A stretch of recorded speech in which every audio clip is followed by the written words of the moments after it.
नबूवत के 12वें साल मेराज का वाकया पेश आया। सुबह के वक्त जब रसूलुल्लाह सल्लल्लाहु अलैहि वसल्लम ने अबू जहल वगैरह के सामने ये वाकया बयान फरमाया तो वो मजाक उड़ाने लगे और अबू बकर के पास गए और कहा कि देखो तुम्हारे साहिब कैसी बातें कर रहे हैं। इस पर उन्होंने जवाब दिया, अगर मोहम्मद सल्लल्लाहु अलैहि वसल्लम ने ये बातें कही हैं तो उनके सच्चा होने में मुझे जर्रा भर शक नहीं, क्योंकि सच के सिवा आपकी जुबान मुबारक पर कोई बात नहीं आती। फिर खुद आपके पास आए और पूछा, ए अल्लाह के रसूल सल्लल्लाहु अलैहि वसल्लम, क्या वाकई आपने ऐसा फरमाया है? आपने फरमाया, हाँ। ये सुनते ही अबू बकर ने अर्ज किया, जो कुछ आपने फरमाया मैं उस पर ईमान लाता और तस्दीक करता हूँ कि आप बिल्कुल सच्चे हैं। अबू बकर को सिद्दीक का लक़ब इसीलिए मिला कि उन्होंने इस मौका पर और दूसरे मौकों पर भी हमेशा रसूलुल्लाह सल्लल्लाहु अलैहि वसल्लम की तस्दीक की और आपकी नबूवत की गवाही दी। फिर जब काफिरों ने नबी करीम सल्लल्लाहु अलैहि वसल्लम को कत्ल करने का मंसूबा तैयार कर लिया तो अल्लाह ताला ने आपको हिजरत की इजाजत दे दी। आप अबू बकर के पास आए और उन्हें बताया, मुझे हिजरत की इजाजत मिल गई है। ये सुनकर अबू बकर ने अर्ज किया, मेरे माँ बाप आप पर कुर्बान हों, क्या मुझे भी आपके साथ चलने की इजाजत है? आपने फरमाया, हाँ। ये सुनकर अबू बकर इतने खुश हुए कि रोने लगे। आयशा रजी अल्लाह अन्हा फरमाती हैं कि उस रोज मुझे पहली बार मालूम हुआ कि कोई शख्स हद से ज्यादा खुशी से भी रोने लगता है। फिर अबू बकर ने अर्ज किया, मुझे अंदाजा था कि आप हिजरत करेंगे, इसलिए मैंने 2 ऊंटनियों को खिला पिला कर तैयार कर रखा है, इनमें से एक आप ले लें।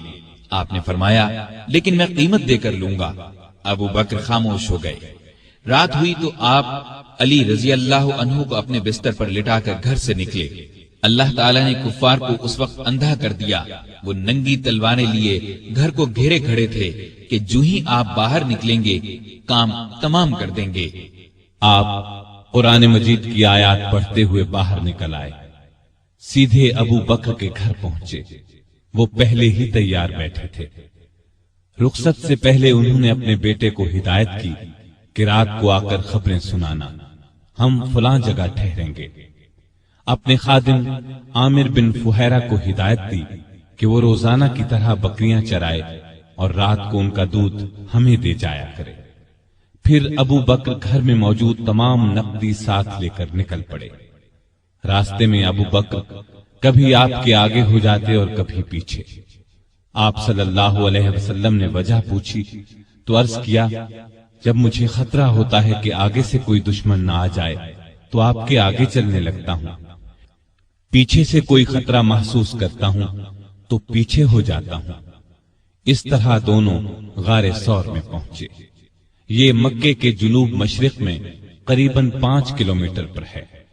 रास्ते में जमीन पथरीली होने की वजह से दोनों के पांव जख्मी हो गए। अबू बकर रज़ियल्लाहु अन्हु आपकी तकलीफ बर्दाश्त न कर सके।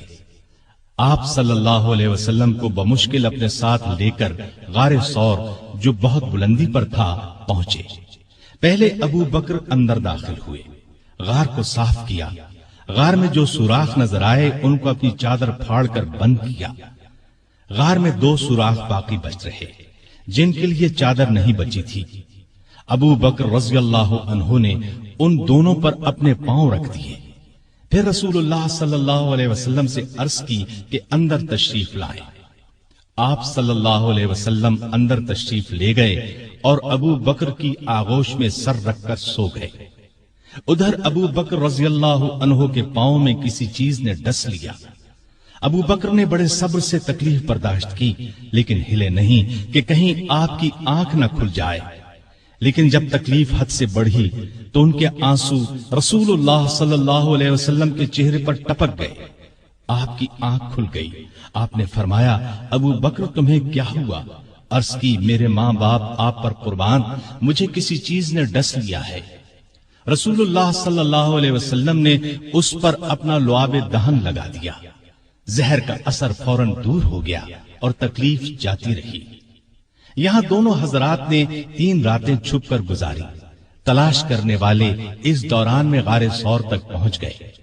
ابو بکر کی نظر ان پر پڑی تو گھبرائے اور کہا، اے اللہ کے نبی، اگر ان میں سے کوئی شخص محض اپنی نگاہ نیچی کر دے تو ہمیں دیکھ لے گا۔